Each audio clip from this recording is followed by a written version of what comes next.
Damos la bienvenida a todos ustedes como público a este espacio de aprendizaje. En esta ocasión el tema a abordar será Grecia y la educación, civilizaciones del Mediterráneo. Como invitados exclusivos tenemos el acompañamiento de dos grandes estudiosos y especialistas de la materia, Marco Varese Castillo y Manuel Fernández. Sean ustedes bienvenidos. Es un verdadero placer estar aquí. Gracias a ti por invitarnos. Las civilizaciones del Mediterráneo son las culturas y los habitantes de las tierras que rodean el mar Mediterráneo, en el cual se encuentra una vía de transporte para intercambios comerciales y culturales. ¿Cuál es su opinión de esto? El mar Mediterráneo es un mar entre tierras que bañan las costas de Europa, África y Asia, cuna de grandes culturas y civilizaciones a lo largo de la historia, y este mar se caracteriza por sus aguas cálidas y de elevada salinidad. El Mediterráneo tiene una sola conexión con el Océano Atlántico a través del estrecho de Gibraltar.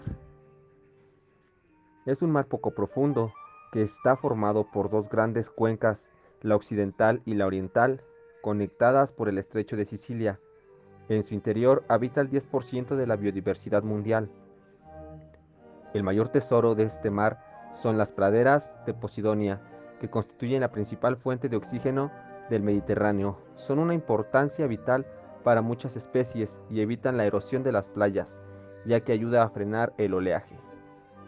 Para los investigadores, el Mediterráneo se convierte en un laboratorio en el que gracias a estudios se analizan procesos físicos de los océanos a una escala menor, como por ejemplo el cambio climático, los remolinos y otros fenómenos. Agregando a esta participación del especialista Marco, las culturas mediterráneas estaban conformadas por Fenicia, Grecia y Roma. Una de las principales aportaciones de estas culturas fue la invención del alfabeto. El alfabeto fenicio fue adoptado por los griegos y de ahí deriva el que usamos en la actualidad.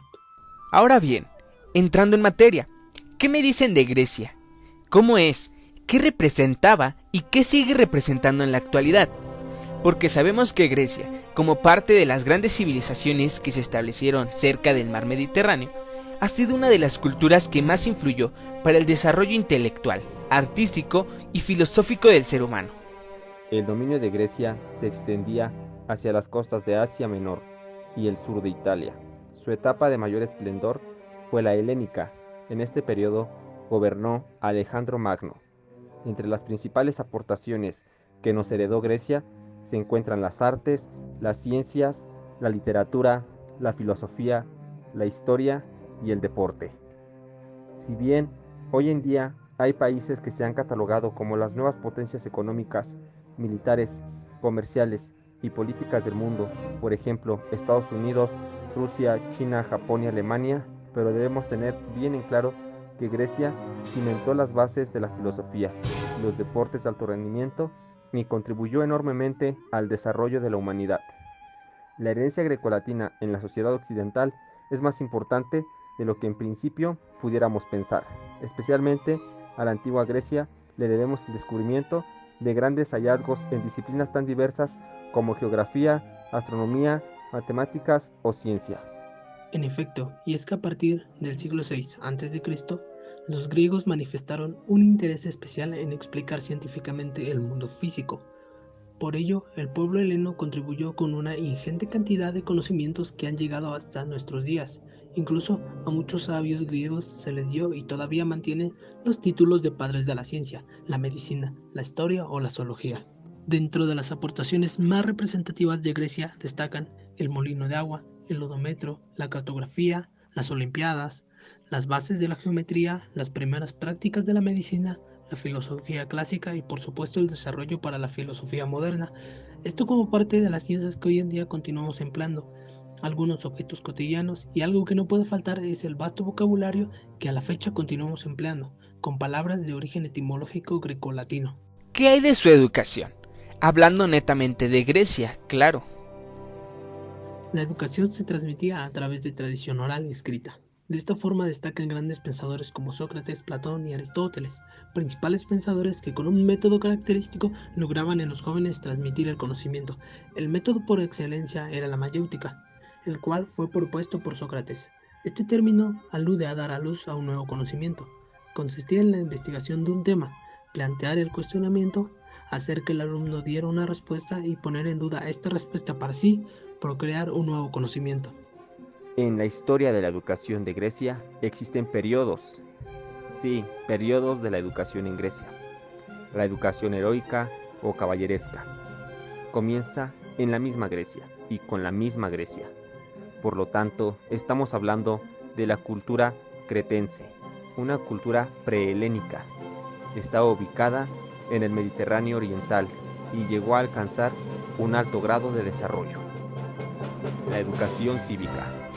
Cuando Grecia se partió en dos, la educación fue por distintos caminos.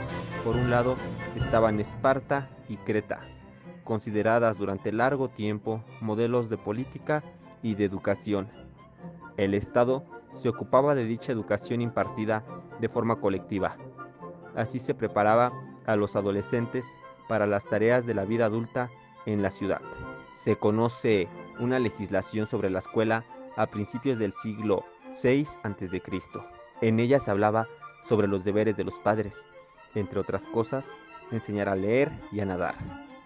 También menciona el aprendizaje de un oficio para las clases bajas, música, equitación, gimnasia, caza y filosofía para los adinerados. Esparta priorizaba la educación militar, mientras que Atenas basa el aprendizaje en la educación filosófica e intelectual. Otro periodo es la educación humanística, representada por Sócrates, Platón y Aristóteles. Ahora aparece la paideia. La paideia, técnica de preparar al niño. Aquí se enseña a los jóvenes desde la niñez hasta la adolescencia. En esta época había diferentes periodos de educación, como la palestra, caracterizada por la iniciación en los ejercicios gimnásticos y deportivos, la didascaleia, que enseñaba lectura y escritura, el gimnasio, donde se proseguía la educación deportiva, y la filología, así como la filológica. Cuando se cumplían 18 años, los niños entraban en la efebia, tiempo de enseñanza militar. En Atenas duraba 2 años, mientras que en Esparta eran 12. Otro periodo es la escuela de Atenas.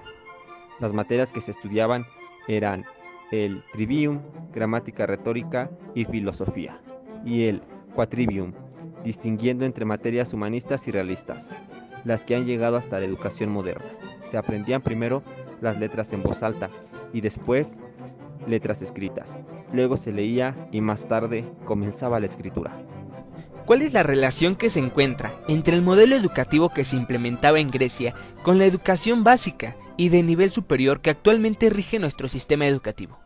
La verdad solamente es el nombre y la teoría, porque como sociedad mexicana no se tiene esa cultura del amor al estudio, a las letras, al conocimiento y a la educación.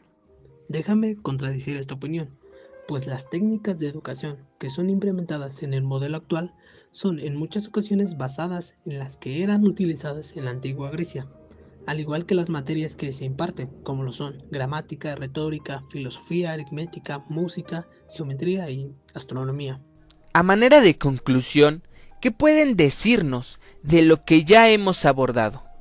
En conclusión, tenemos al proceso de la educación, en donde el conocimiento es el poder y está en nosotros desarrollarlo de la mano con los modelos educativos implementados en instituciones, donde las materias impartidas no solo sirven para adquirir conocimiento, sino también para desarrollar nuestras habilidades que serían aplicadas en la vida diaria. Ciertamente, el conocimiento es poder. Por eso mismo, los jóvenes serán preparados para dirigir el Estado y la sociedad futura. En palabras simples, se preparaba a los futuros filósofos, conquistadores y personas de interés en el mundo de la música y los deportes. Pero hoy en día se está perdiendo una generación entera, pues con esta situación pandémica, el aprendizaje no es el mismo.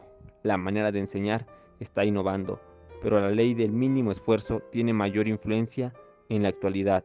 Nada se compara con los estudios de Grecia durante su esplendor. Agradecemos su participación y cerramos aquí este espacio de aprendizaje, en el que hemos abordado aspectos importantes de las culturas del Mediterráneo, la civilización griega y su educación, así como la trascendencia del sistema educativo en la actualidad. Agradezco la invitación a participar en este espacio para hablar de temas importantes para la educación. Ha sido un gusto poder charlar con ustedes de un tema de importancia trascendental en el conocimiento.